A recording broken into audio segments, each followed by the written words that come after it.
आज हम लोग जिस रूल को पढ़ने चल रहे हैं वो है हाउ टू। देखिए हाउ टू एक ऐसा ये कॉन्सेप्ट है जिसमें हम जब भी बोलते हैं तो आता शब्द जरूर होता है। जब आपसे कोई पूछे पढ़ना आता है, लिखना आता है, चलना आता है, बोलना आता है, सवाल लगाना आता है, जब ऐसे क्वेश्चन आप लोगों से कोई पुटअप करे तब हमारे ऊपर पहला जो हमारा रिएक्शन होता है कि हाँ हमें आता है, हमें पढ़ना आता है, हमें लिखना आता है। तो जब आता शब्द आए हम लोग इसका ट्रांसलेट कैसे सीखेंगे, कैसे करें? तो देखिए इसका क्या है रूल जो है, मेन वर्ब के बाद जो सब्जेक्ट की मेन वर्ब के बाद अगर आता शब्द आए तो, ठीक है, जिस रूल के बारे में बता रहा हूं, अगर आए तो हम कैसे हिंदी से इंग्लिश में ट्रांसलेट करें।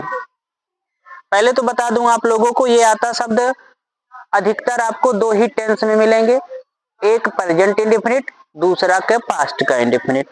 ठीक है, यही दो टेंस ऐसे हैं जिसमें आपको ये आएगा।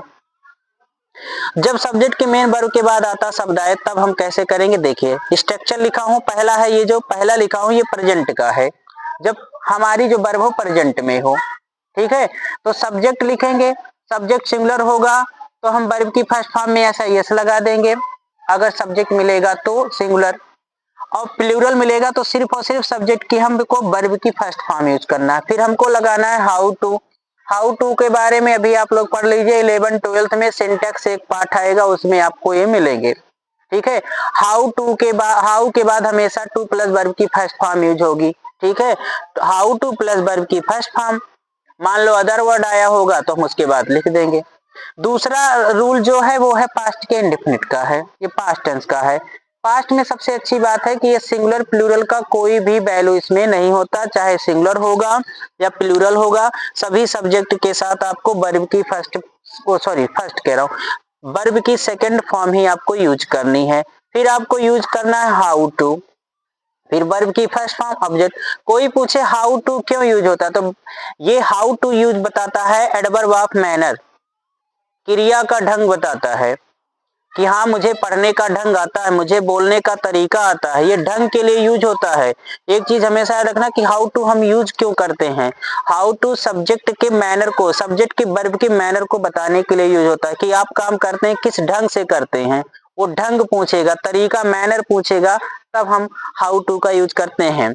इनको स्पोकन में भी और इंटर में बता रहा हूं ना, इंटर में एक सिंटेक्स पार्ट है उसमें आपको मिलेगा, ठीक है। अगर इसके रूल आपको नहीं पता होंगे तो सिर्फ एक गलती की वजह से अगर हाउ के बाद हम टू नहीं लगाएंगे तो इसी टू की वजह से हमारा 2 नंबर माइनस हो जाता है। चलिए दोनों सूत्र बता दिए, एक है प्रेजेंट का, दूसरा है पास्ट का। है आएगा तो समझ जाना प्रेजेंट है, था थी थे आएगा तो समझ जाना पास्ट है। जैसे है मुझे पढ़ना आता है, कोई मुझसे पूछा आता है, हाँ भैया हाँ मुझे वो तरीका पता है, मुझे मैनर पता है, ढंग पता है कैसे पढ़ा जाता है, तो इसमें ढंग पूछा गया है तो क्या लिखेंगे आई।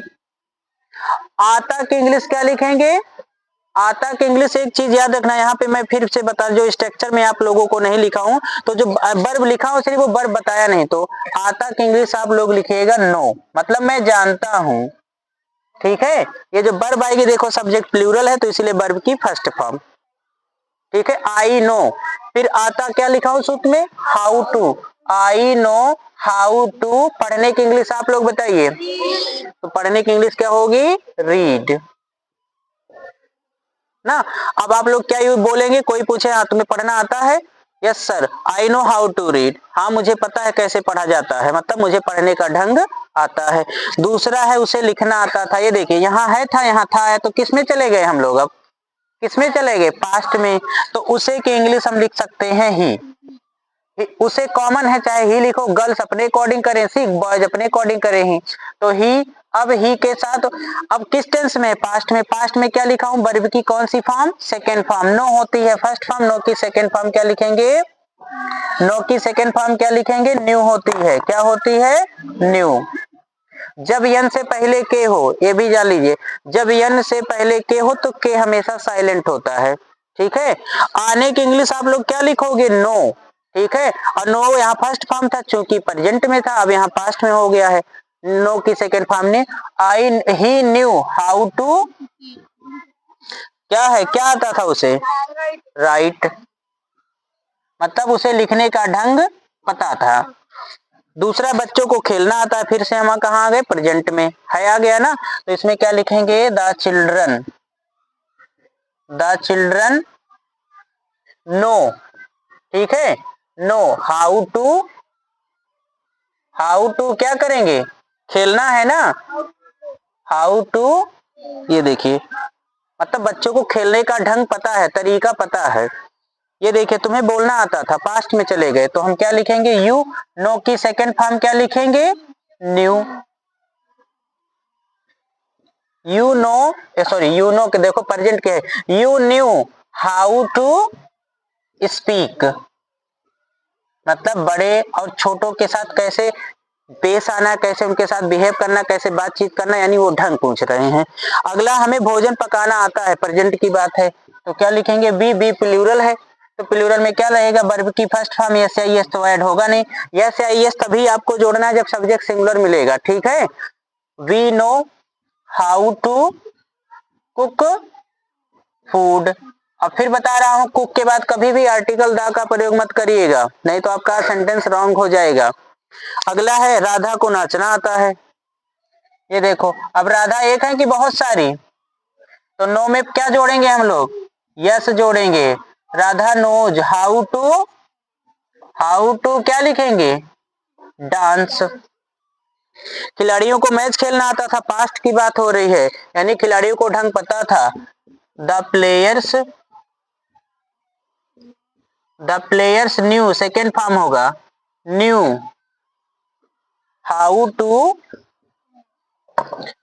To play the match. किसी को इसमें डाउट, कोई पूछे कब यूज होता है, जब सब्जेक्ट के वर्ब का मैनर पूछा जाए, ठीक है। सारे एग्जाम्पल में किसी को कोई डाउट है, इस रूल पे आप लोग अपने आप 10 सेंटेंस बना के ट्रांसलेट करिए। और आप लोग वीडियो अगर अच्छी लगा करे तो लाइक कर दिया करें। अगर ये समझ में आए अच्छी तरीके से आप लोग आ रहा है तो वीडियो को लाइक और चैनल को सब्सक्राइब जरूर कर लिया करें।